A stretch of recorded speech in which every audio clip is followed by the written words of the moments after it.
Hi everybody, I'm Bill Sanders and this is AHCI, the art and science of watch collection.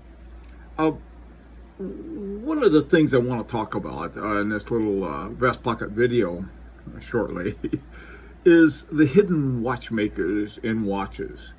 And in some cases, the watchmakers made a watch or helped the company make a watch and didn't expect to get any credit. In other ones, they did and they didn't.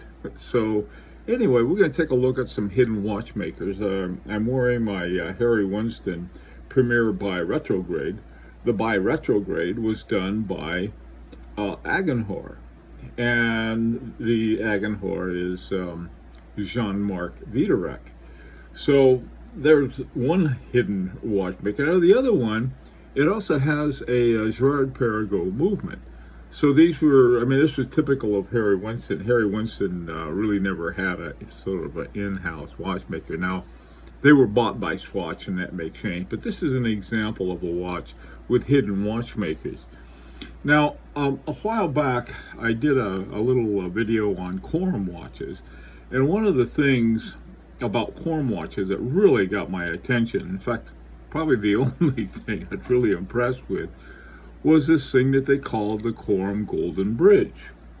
And here you had this wonderful alignment of mechanical movements on a little stick, almost on a little bridge. And I thought it was pretty cool. You could see it, how everything worked, from the right down to the column train, or the wheel train, down to the escapement. Well, I learned later on was that the Golden Bridge was made by Vincent Calabrese. And the interesting thing was, or is, I guess, is that the agreement that Calabrese had with Corum, because when this watch was incredibly popular for Corum, is that they put his name on it. Okay, we'll put your name on the bridge. Well, I never saw his name on the bridge. Well, I found out why. This is back in the 80s. And Corum said, well, you got this Italian name, and that doesn't quite fit in with, our Swiss watchmaking model. Well, there were a lot of non-Swiss who had moved to Switzerland and did their watchmaking, including F.P. Journe, among others. So you're bound to have a lot of names that are something other than Swiss. The fact that part of Switzerland is considered Italian and the language spoken is Italian, it's just, it's just sort of a low blow. Now, in the contract, they said that they were going to do it, but they just basically said, we're not going to do it anymore. Now, at some point, and again, I don't know all of the details behind this, it may be nothing big, Vincent Calabrese, the name of his company came to be Nouvelle Horlogerie Calabrese, and here are a couple Golden Bridge variations. They are and they aren't. I don't know if when Calabrese sold the Golden Bridge to Corum, and again back in the 80s. Now these are the ones that he's still making. Here, the one on the left is, you can see how the gear train follows the H. It's just really amazing skill he has. And then over to the right is another one, and you can see it from either side. And again, you have that little Golden Bridge type of movement setup. And by the way, there's a tourbillon in there. This Vincent Calabrese is really an incredible watchmaker. Now, here's the thing about it that surprised me. Here you've got this guy who is a master watchmaker, and I don't highlight it. If you go and you buy a book, there's certain authors you'll like and certain ones you don't like. Well, you're looking for the book, and a lot of times a book with a very popular author, more than major author, is going to be splattered along the top of the book. So, you got Sir Arthur Conan Doyle, Sherlock Holmes. Those two sort of go together. And the same thing, if everything from romance novels to, shoot 'em up novels or whatever you want, the mysteries and so forth.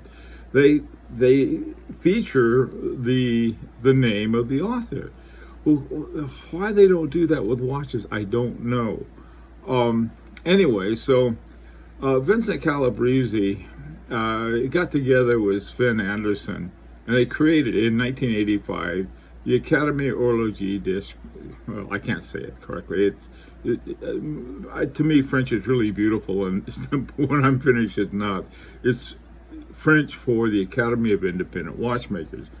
And the criteria to belong to it was that you had to make your own movement or some kind of complication that was a major complication. So this is what they got together, and they wanted to get the credit for what they were doing. There was another thing too. This was I read some different accounts about the AHCI. Now Sven Anderson's was a lot more. Let's see, things were happening in the 80s and all these companies that went broke. And so some investors, for whatever reason, decided we're going to buy up all these watch companies. And they started looking for watchmakers all over the place. And so this led to his motivation behind the AHCI, the Academy. One of the interesting things that I found a couple years ago, a watch called the Chaikin Joker. And Chaikin is a member of the AHCI as well. And it won an award for the best Audacity watch. Okay, they're doing something unusual. And I found this one is Anderson Chaikin. Anderson's name wasn't mentioned at all on it. So I thought, uh-oh. And the interesting thing about it is that here they feature both names, okay? And what Chaikin, I don't know, maybe Chaikin did something, and he and Sven Anderson got together and said, hey, we could soup it up with some different stuff.